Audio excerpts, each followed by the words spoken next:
तो अब तक आपको ड्राइविंग लाइसेंस के लिए काफ़ी वेट करना पड़ता था और आरटीओ के चक्कर काटने पड़ते थे।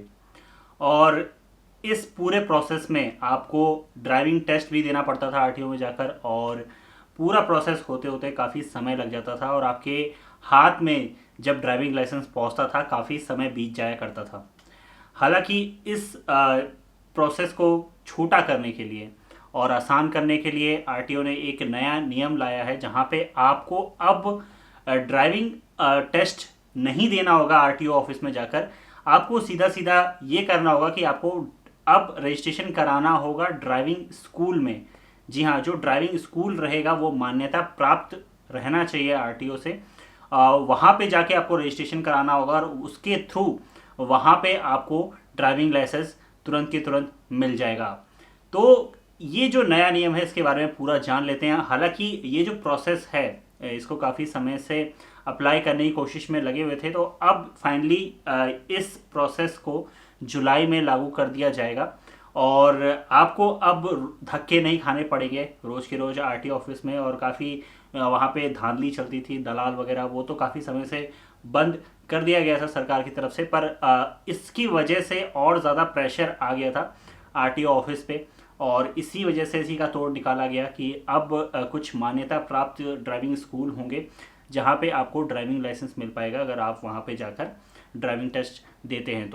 तो इस नए नियम को रोड ट्रांसपोर्ट मंत्रालय की तरफ से मंजूरी मिल गई है और आपको अब अपने रीजनल ट्रांसपोर्ट ऑफिस में बार बार चक्कर नहीं लगाना पड़ेगा और काफ़ी आसान ये प्रोसेस बन जाएगा आपके लिए। तो इस नए नियम को लाने की मेन वजह जो है वो मैं आपको पहले बता दूं कि काफ़ी बड़ी मात्रा में यहाँ पे आरटीओ में अप्लाई किया जाता था ड्राइविंग लाइसेंस के लिए, और ड्राइविंग लाइसेंस की प्रक्रिया और साथ ही साथ ड्राइविंग टेस्ट इसको एक बार में कराना संभव नहीं था आरटीओ ऑफिस के लिए और काफ़ी मशक्क़त करनी पड़ती थी, काफ़ी समय की बर्बादी होती थी।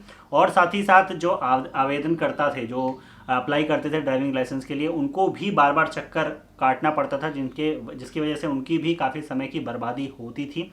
इस वजह से ये फैसला लिया गया कि आसानी से उन्हें भी ड्राइविंग लाइसेंस मिल सके, उन्हें भी आरटीओ के बार बार चक्कर ना काटने पड़े। अब हम जान लेते हैं इस प्रक्रिया को, जो पूरा प्रोसेस होगा इसको किया कैसे जाएगा।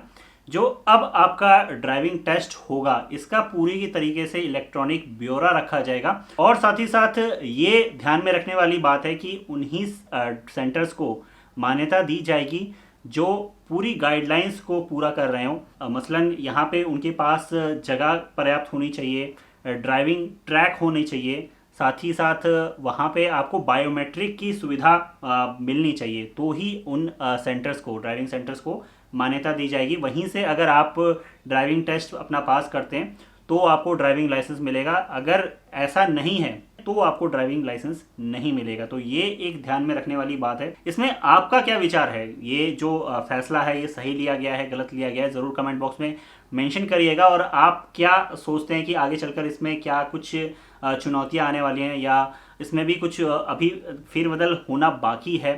क्योंकि यहाँ पे ऐसा भी है कि काफ़ी लोग खुद की गाड़ी से ड्राइविंग सीख चुके होंगे, तो उनको भी जाके सेंटर पे ड्राइविंग टेस्ट देना होगा और ड्राइविंग लाइसेंस लेना ही होगा।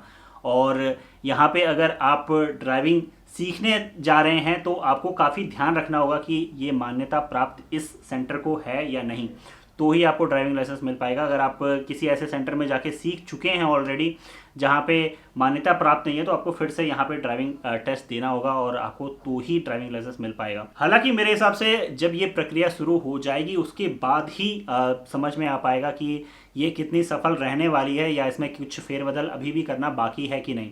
तो इस वीडियो को पसंद आने पर ज़रूर लाइक करिएगा, शेयर करिएगा, चैनल को सब्सक्राइब करना ना भूलिएगा और अगले टॉपिक में फिर मिलते हैं। सी यू अगेन।